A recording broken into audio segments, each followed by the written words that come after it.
हरे कृष्णा, राधे राधे। नमस्कार दोस्तों, आज मैं आपको सुनाऊंगी दशा माता की कहानी। एक गांव में एक बहुत गरीब सास बहू रहती थी। उनके पास खाने के लिए ठीक से कुछ भी नहीं था, फिर भी वे सच्चे मन से दशा माता की पूजा करती थीं। एक दिन उन्होंने दशा माता का व्रत रखा और घर में साधारण भोजन से पूजा की। उनकी श्रद्धा देखकर दशा माता प्रसन्न हुई। कुछ ही समय बाद उनके घर में सुख समृद्धि आने लगी। खेतों में अच्छी फसलें हुई और घर में धन धान भर गया। सास बहू ने माता का धन्यवाद किया और हमेशा उनकी पूजा करती रहीं। तब से लोग मानते हैं कि सच्चे मन से दशा माता की पूजा करने से दुख दूर होते हैं और घर में खुशियाँ आती हैं। तो प्रेम से बोलिए दशा माता की जय। बहुत समय पहले एक गांव में एक गरीब सास और बहू रहती थी। घर में बहुत गरीबी थी, पर बहू बहुत मेहनती और दयालु थी। वह रोज सुबह उठकर घर का काम करती और भगवान का नाम लेती।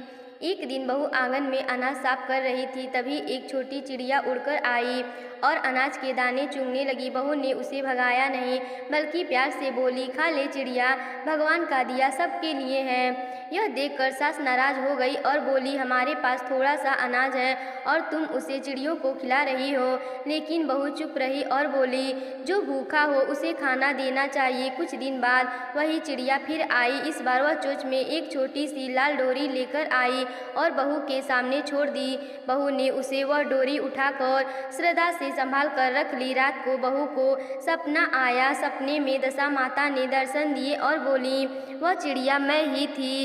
तुमने दया दिखाई, इसलिए मैं तुम्हें आशीर्वाद देती हूँ। इस डोरी को श्रद्धा से पूजना, तुम्हारे घर की दशा बदल जाएगी।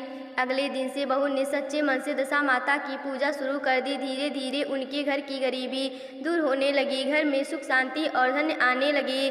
सास को भी अपनी गलती समझ में आ गई और उसने बहू से माफ़ी मांगी। दोनों मिलकर दशा माता की पूजा करने लगे।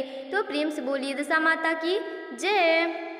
एक समय पहले की बात है। एक राज्य में एक निर्धन ब्राह्मण दंपति रहता था। वे ईमानदार थे, पर घर में हमेशा तंगी रहती थी। लोग कहते, तुम्हारी दशा ठीक नहीं है।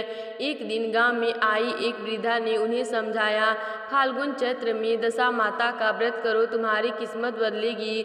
ब्राह्मणी ने श्रद्धा से व्रत रखा। 10 दिनों तक घर की साफ सफाई की, सादा भोजन बनाया और माता के सामने दीप जलाकर प्रार्थना की, हे माता, हमारी बिगड़ी दशा संवार दो। 10वें दिन उसने धागे में 10 गांठें बांधकर माता को अर्पित किया और परिवार की कुशलता मांगी। उधर उसी गांव की रानी ने इस व्रत का मजाक उड़ाया, क्या धागे की गांठें भाग्य बदलेगी।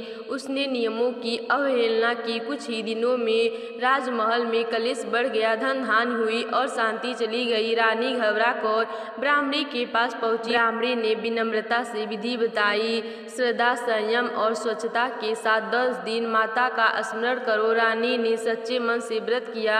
रात में स्वप्न में दशा माता प्रकट हुई और बोली, मैं कर्म के अनुसार फल देती हूँ, पर सच्ची भक्ति से बिगड़ी दशा भी संवर जाती है। सुबह होते ही महल में शांति लौट आई, संकट टल गई। तब से लोग मानने लगे, दशा माता का व्रत केवल भाग्य बदलने के लिए नहीं, बल्कि मन और कर्म सुधारने के लिए किए जाते हैं। एक गरीब सास और बहू रहती थी। उनके घर में हमेशा परेशानी रहती थी। एक दिन गांव की औरतें ने बहू को दशा माता का व्रत और डोरे बांधने के बारे में बताया।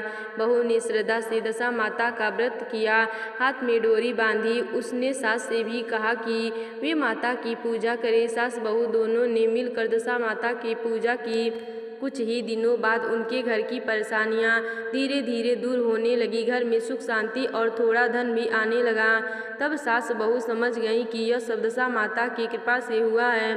दोनों ने माता को धन्यवाद किया और हर साल उनका व्रत करने लगी।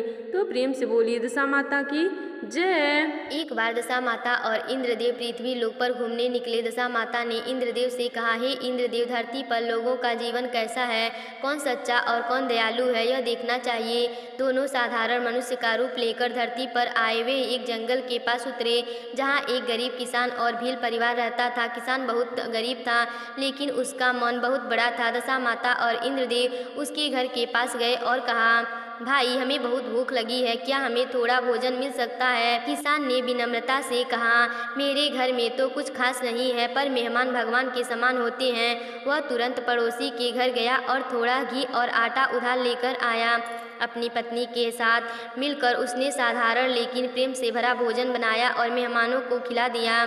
जब भोजन हो गया तब दशा माता और इंद्रदेव अपनी असली रूप में प्रकट हुए। किसान और उसकी पत्नी यह देखकर हैरान रह गए। इंद्रदेव बोले, तुम गरीब जरूर हो, लेकिन तुम्हारा दिल बहुत अमीर है। तुमने निस्वार्थ ही मेहमानों की सेवा की। दशा माता ने प्रसन्न होकर आशीर्वाद दिया, आज से तुम्हारे घर में कभी अन्न और धन की कमी नहीं होगी। उस दिन से किसान का जीवन बदल गया, उसके घर में सुख समृद्धि आ गई। इस कथा से हमें शिक्षा मिलती है कि सच्ची श्रद्धा, दया और अतिथि सेवा से देवी देवता भी प्रसन्न हो जाते हैं। प्रेम से बोले दशा माता की जय।